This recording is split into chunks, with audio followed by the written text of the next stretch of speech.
저는 오늘 마태복음 28장 1절에서 10절 말씀 중심으로 해서 다시 시작하는 삶, 부활이란 제목으로 부활절 말씀을 증거하겠습니다.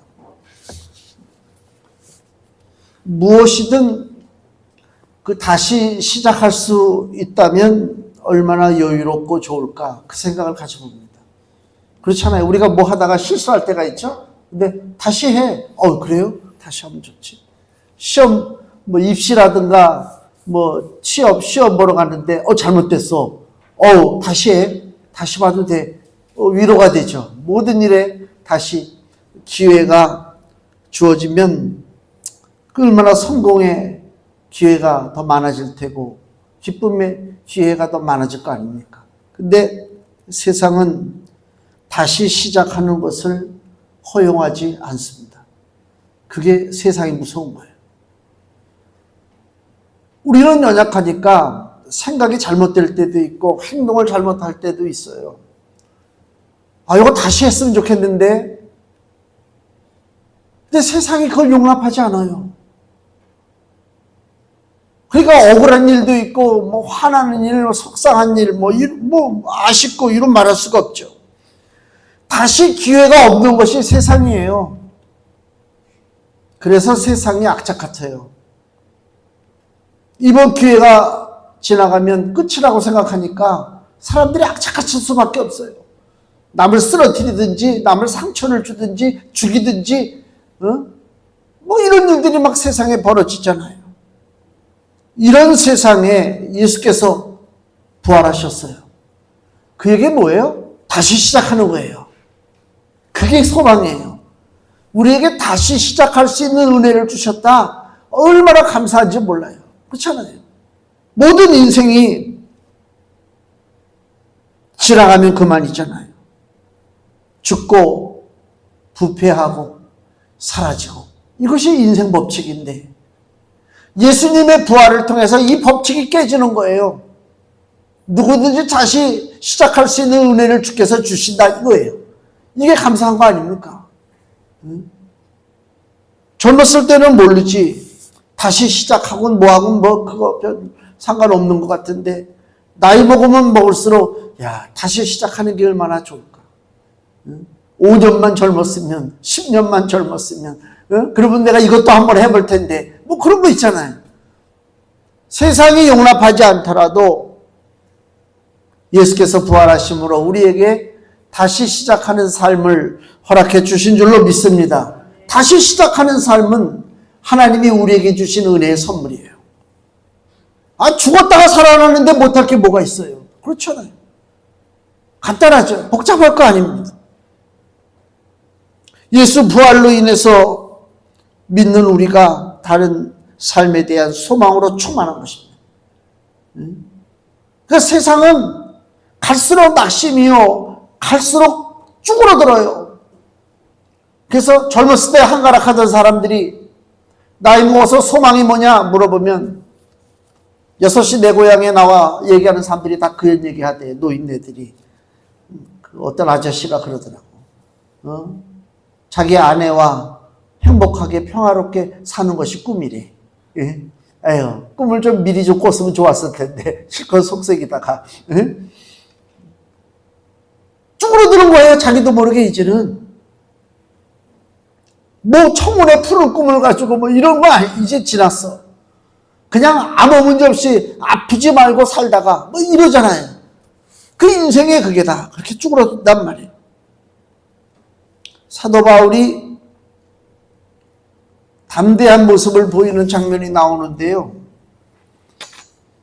고린도전서 15장 31절 말씀을 한번 보세요. 고린도전서 15장 31절입니다. 신약성경 283페이지. 형제들아, 내가 그리스도 예수 우리 주 안에서 가진 바 너희에게 대한 나의 자랑이 있어요. 자랑을 두고 단언, 아주 내가 분명하게 얘기한다 그 얘기죠. 자랑을 두고 단언하노니 나는 어떻다고요? 날마다 죽노라. 날마다 죽는 게 뭐 자랑이에요? 죽을 수밖에 없는 환경, 좌절할 수밖에 없는 그 모든 많은 사건들이 있잖아요. 속상하고 쓰러지게 만들고 좌절시키고 포기하게 하고 막 그래요. 근데 바울이 뭐라고요? 나는 죽어 날마다. 왜 죽어요? 사니까 다시. 부활의 예수님을 내가 믿고 있기 때문에, 부활의 생명이 내 안에 있기 때문에 나는 날마다 죽는 게 무섭지 않다. 즉 그거예요. 대단한 거 아닙니까? 그냥 뭐 부활 예수 믿는 거 그냥 무슨 형식적으로다가 그냥 뭐 그런 신앙이 아니고 내 실생활 속에 다시 살아계신 예수 그리스도, 그분이 나와 동행하신단 말이에요. 그게 얼마나 소망이에요. 수많은 박해와 고난과 위험과 뭐 죽음의 그 위기가 많이 오지만은 부활을 믿는 그 복음으로 살기 때문에 바울이 자랑하는 거예요. 난 날마다 죽어. 그 얘기는 뭐예요? 너희들이 나를 꺾을 수가 없어. 세상에 어떤 것도 나를 쓰러뜨릴 수가 없어. 왜? 내 안에는 부활이 있기 때문에 그래.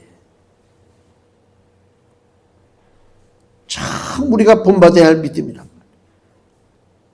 그래서 예수님의 부활은요, 무슨 아름다운 말로 표현하고 무슨 뭐 이런 그거 별 의미 없고요. 예수님의 부활은 예수님이 지금 살아서 나와 동행하고 계시느냐에 대한 분명한 확고한 믿음의 자세가 있어야 된다. 우리가 살다 보면요, 정들었던 사람들, 가까웠던 사람들이 점점 주변에서 사라지죠. 친구가 많았던 사람도 나이 먹어가면 점점 친구가 없어져요. 옛날에는 집안에서도 무슨 생일이라든가 무슨 날 되면 엄청나게 많이 모여가지고 막 왁작지껄했던 그 삶이 이제 안 보여요. 점점 사라져요. 한 사람, 두 사람 사라진단 말이에요. 이게 슬픈 거예요. 세상은 사라지게 돼 있어요. 언젠가는 그 사라짐의 대상에 누가 포함되느냐? 나 자신도 포함돼요. 나도 누군가에게는 잊혀지는 사람이 되겠지. 사라지겠지. 그러나 부활을 믿는 사람은 그게 끝이 아니에요. 소망을 가진단 말이에요. 예수 그리스도가 나와 동행하는 거예요.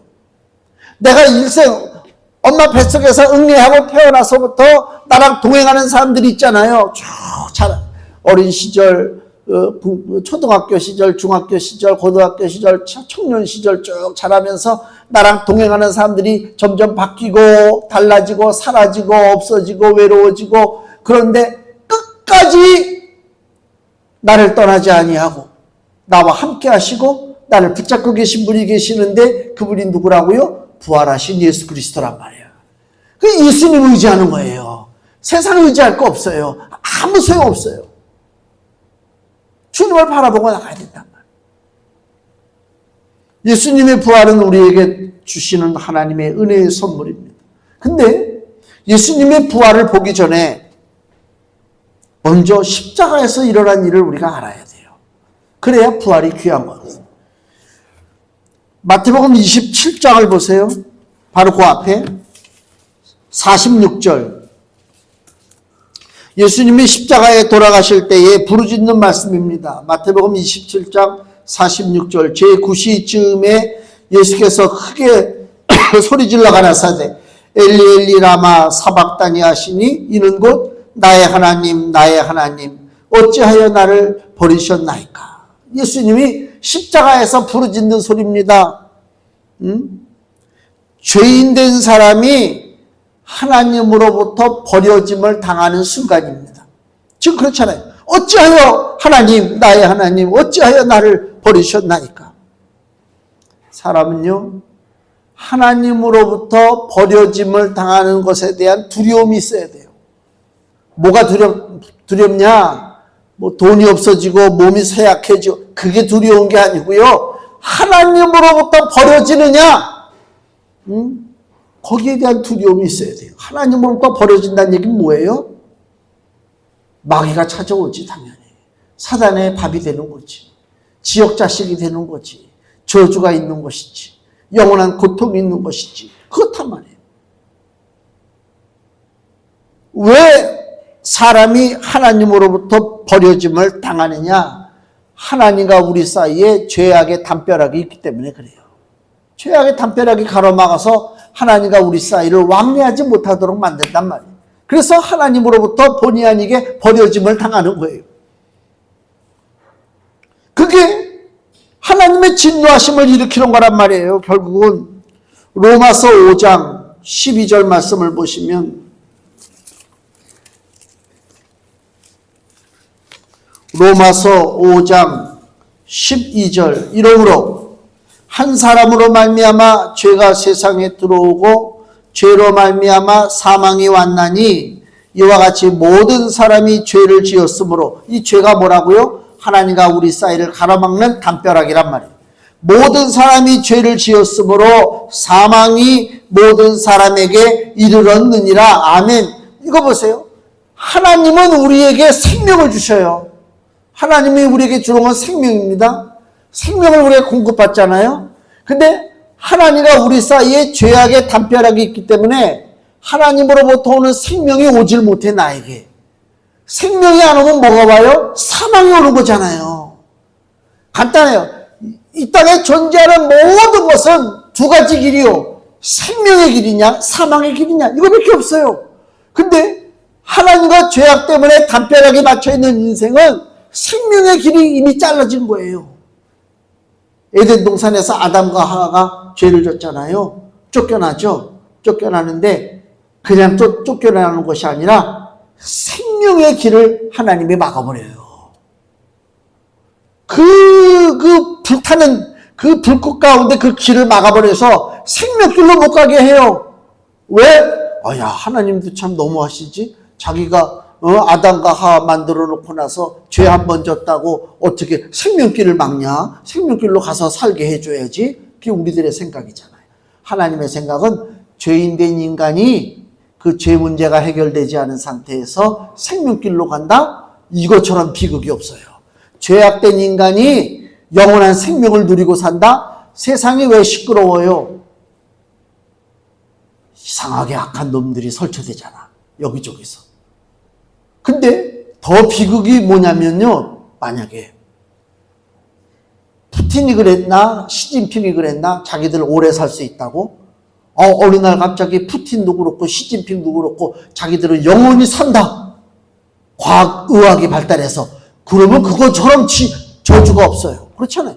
죄인된 인간이 영원토록 산다. 그게 저주요. 그게 심판이요.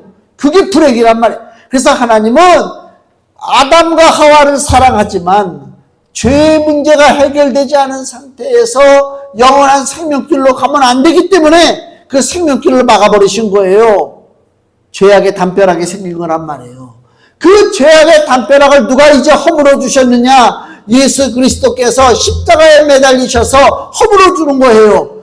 허물어 드리기 전에 어떤 마음을 주님이 갖고 있느냐? 죄악된 인간이 하나님과 관계가 단절되고 버려지는 그 최후의 그 비참한 순간을 주님이 아셔요. 그래서 그 십자가에서 매달려서 돌아가실 때 나의 하나님 어찌하여 나를 버리셨나이까? 그거예요. 그 아주 처절한 그 절규가 있단 말이에요. 하나님으로부터 버림받는 것에 대한 절규가 있단 말이에요. 예수께서 우리의 죄의 짐을 다 짊어지셨기 때문에 아버지로부터 버림받아 죽는 것입니다. 그것을 우리가 알아야 돼요. 예수님이 고통당하는 것이 그냥이 아니요. 저 수많이 떨어진 이스라엘 저쪽에서 일어난 그 무슨 일 가지고 왜 이렇게 지금까지 떠들고 있느냐 그런 관점이 아니란 말이에요. 또 하나는요. 십자가에서 무슨 일이 벌어졌냐면 마태복음 27장 51절에 이에 예수님이 50절에 돌아가시잖아요. 예수께서 다시 크게 소리 지르시고 영원히 떠나시다. 돌아가셨어요. 운명하셨어요. 이에 성소 휘장이 위로부터 아래까지 찢어져 둘이 되고 땅이 진동하며 바위가 터졌다. 성소의 휘장이 뭐예요? 예루살렘 성소는요. 성소가 있고 지성소가 있어요. 성소가 있고 지성소 가운데를 커튼이죠. 지금 말로 하면 커튼으로 가로막았단 말이에요. 거기는 아무나 못 들어가. 지성소 안에는 하나님의 법궤가 있는 데는 1년에 한 차례 대제사장이 들어갈 수 있어요. 목숨 걸고. 아무나 못 들어가요. 그 성소와 지성소를 가로막고 있는 이 휘장, 커튼이 예수께서 몸을 찢고 죽으실 때에 이 휘장이 어떻다고요? 위로부터 아래까지 찢어졌다는 거예요. 그 얘기는 뭐예요? 하나님과 우리 사이에 더 이상 막힘이 없어요. 이제 통하는 거예요. 누구든지 주님 앞에 나와서 기도하고 아버지 간구하면 그 하나님이 들어주실 줄로 믿습니다. 이게 죄의 문제가 해결됐기 때문에 그런 거예요. 죄가 사라짐으로 우리는 하나님과 가까이 할 수가 있어요. 히브리서 10장 19절. 히브리서 10장 19절에서 20절. 그러므로 형제들아, 우리가 예수의 피를 힘입어 성소에 들어갈 담력을 얻었나니, 예전엔 못했잖아요. 지금은 그 휘장이 찢어졌어요. 성소에 들어갈 담력을 얻었나니 그 길은 우리를 위하여 휘장 가운데로 열어놓으신 새롭고 산 길이요 휘장은 곧 저의 육체니라. 예수님이 몸을 찢으심으로 길이 열렸어요. 생명의 길이 열렸다, 그 얘기입니다. 예수께서 죽고 우린 죄 사함 받고 하나님께 가까이 할 수 있게 된 것이 효력을 발휘하려면 한 가지 조건이 있어요. 그것이 뭐냐면요, 예수님, 죽은 예수님이 살아나셔야 돼요. 우리가 예수님의 보혈로 죄 씻음을 받았다, 우리가 하나님께 가까이 간다, 아무리 떠들어대도 예수님이 죽고 사라졌다면 아무 소용없는 거예요. 모든 하나님의 은혜의 선물은 하나님의 아들 예수가 살아있어야 그게 진정한 선물이 될 수 있다, 그 얘기입니다. 예수님의 부활이 없으면 모든 것은 헛된 일입니다. 고린도전서 15장을 보시겠어요? 고린도전서 15장 14절입니다. 신약성경 282페이지. 고린도전서 15장 14절. 그리스도께서 만일 다시 살지 못하셨으면 우리의 전파하는 것도 헛것이요 또 너희의 믿음도 헛것이며, 예수님이 살아있지 않으면 우리가 신앙생활 한다고 떠들어대는 거는요, 중들이 돛 닦는다고 산에 올라가 굴 파고 들어가 앉아있는 것과 다를 것이 없다, 그 얘기요. 우리의 믿음이 왜 소망이 있고 우리 믿음이 살아있느냐? 내가 믿는 그 예수가 살아있기 때문에 그런 거예요. 죽은 자를 믿는 게 아니라니까. 17절 고린도전서 15장 17절. 그리스도께서 다시 사신 것이 없으면 너희 믿음도 헛되고 너희가 여전히 죄 가운데 있을 것이요, 그랬습니다. 예수님이 죽었어요. 근데 그 예수를 믿고 살아요? 그거 아무 소용없어요. 우리 믿음이 아무 소용이 없어요. 우리가 신앙의 목표가요, 현실에만 목표가 이렇게 정해져 있으면 그 신앙은 실패한 거예요. 그게 무슨 얘기냐? 쉽게 얘기하면 기복신앙이라고 그래요. 잘 살아야 되겠다, 복 받아야지, 여기에만 초점이 맞추면 예수님이 죽고 살고 아무 의미가 없어. 그냥 어차피 이 땅에서의 삶이잖아. 근데 우리는 이 땅에서의 삶만 우리가 하나님 앞에 구하는 것이 아니라 영원의 삶을 바라보는 거예요. 이 땅에서의 삶만 바라보고 복 받기 원합니다, 잘 되기 원합니다, 성공하기 원합니다. 그러면요, 그 인생 불쌍한 인생이요. 왜 그러냐면 고린도전서 15장 19절에 만일 그리스도 안에서 우리의 바라는 것이 다만 이 생뿐이면, 그게 뭐예요? 우리가 예수 믿는다고 하면서 우리가 바라는 것이 다만 이 땅에 있는 것들, 즉 잘 먹고 잘 살고 성공하고 남한테 우쭐대고 건강하고 그것뿐이라면 모든 사람 가운데 우리가 더욱 불쌍한 자라. 예수 믿는 사람은 신앙의 목표가 이 땅에 있는 것이 아니라 그 얘기요. 이 땅을 포기하라 소리가 아닙니다. 이 땅의 것을 넘어서라는 것입니다. 넘어서라는 것입니다. 왜 그러냐면요, 이 세상의 모든 것은요, 옷처럼 낡아지고 결국은 헛된 거예요. 이따 오후 때 우리 이사야서를 보는데 이사야 51장을 보세요. 이사야 51장 6절 말씀. 이사야 51장 6절 말씀입니다. 구약성경 1029페이지. 너희는 하늘로 눈을 들며 그 아래의 땅을 살피라. 하늘이 연기같이 사라지고 땅이 옷같이 헤어지며. 하늘과 땅이 지금 사라진다는 거죠. 거기 거한 자들이, 거한 자가 누구예요? 바로 우리들이요. 사람들. 거기 거한 자들이 하루살이같이 죽으려니와. 이 땅의 모든 것은요, 낡아지고 사라지고 죽고 소멸될 수밖에 없어요. 나의 구원은 영원히 있고 나의 의는 패하여지지 아니하리라. 아멘. 이게 무슨 얘기입니까? 우리가 신앙의 목표를 이 땅에 있는 것에만 두고 살면 헛된 거예요. 하루살이 인생이니까. 이 땅에 있는 것만 초점을 맞추지 말라는 것입니다. 단순히 육신적인 삶이 아니라 육신의 삶을 넘어선 영적인 삶이란 말이에요. 하나님이 우리를 이 땅에 보내주실 때, 야, 너 80만 살다 와, 너 90만 살다 와. 하나님은 그게 잔인한 하나님이 아니요. 하나님은 우리에게 뭘 주시길 원해요? 영원한 생명을 주신단 말이에요. 영원한 생명을. 아버지의 사랑을 오해하지 마세요. 하나님을 인색한 자로 만들지 마세요. 하나님은 풍성하세요. 생명이 있대, 풍성이 있어요.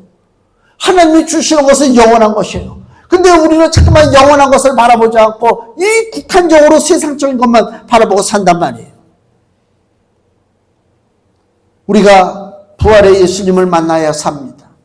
부활의 예수님을 만나려면 어떻게 해야 되느냐? 오늘 본문의 7절, 이게 핵심이에요. 마태복음 28장 7절. 빨리 가서 제자들에게 이르되, 천사들이 지금 여자들에게 하는 얘기입니다. 그가, 예수께서 죽은 자 가운데서 살아나셨고 너희보다 먼저 갈릴리로 가시나니 거기서 너희가 배우리라 하라. 보라, 내가 너희에게 일렀느니라 하거늘. 천사들이 여자들에게 뭐라 그래요? 예수님 살아계신 것을 보려면 어디로 가라? 갈릴리로 가라. 왜 갈릴리로 가라? 갈릴리는 예수님이 처음으로 복음을 전한 것이 갈릴리입니다. 다시 시작하는 것입니다. 오늘 제목이 뭐라고요? 다시 시작하는 삶이요. 갈릴리는 3년 전에 예수님이 그 제자들을 불러 모아놓고 처음으로 복음을 전한 것이 갈릴리요. 근데 예수님이 지금 부활하신 다음에 제자들 보고 어디로 가라고요? 천사가 말하기를 너희는 다시 갈릴리로 가라는 거야. 왜 갈릴리로 가요? 다시 시작해야 되기 때문에. 그게 감사한 거죠. 우리가 육상 선수들이 출발점에 딱 서 있다가 이렇게 몸이 흔들려. 빨리 뛰려고. 그러다 총 쏘기도 전에 확 튀어나오는 애가 있지. 그거 2번 하면 실격이야. 기회가 주어지지 않아. 근데 법칙이 바뀌어서 실격이 없다. 다시 시작할 수 있다. 너 출발점에 다시 가라. 얼마나 다시 한번 각오를 새롭게 하면서 출발점으로 가겠습니까? 마찬가지. 부활의 예수님을 만나는데 우리가 어디서 만난다고요? 다시 시작하는 곳에서. 우리들의 인생이 다 출발의 모습은 달랐다 하더라도 다시 시작하는 거예요. 다시 시작하는 것은 누구나 똑같아요. 복음 안에서. 예수 그리스도가 내 반석이요. 그 예수님을 내가 시작으로 다시 출발하는 건 나이가 상관없어요. 예수님을 의지하고 새롭게 출발하는 것입니다. 자, 금주 말씀 보세요. 빌립보서 2장 9절에서 10절 말씀. 이러므로 같이 읽습니다. 이러므로 하나님이 그를 지극히 높여 모든 이름 위에 뛰어난 이름을 주사 하늘에 있는 자들과 땅에 있는 자들과 땅 아래에 있는 자들로 모든 무릎을 예수의 이름에 꿇게 하시고 아멘. 하나님 아버지께서 예수님의 이름에 놀라운 권세와 능력을 주셨어요. 모든 자들이 예수의 이름 앞에 무릎을 꿇습니다. 그 예수는 어떤 예수입니까? 부활하신 예수 그리스도입니다. 우리가 그 예수님을 의지하고 새롭게 출발하는 것입니다. 기도하는 것입니다.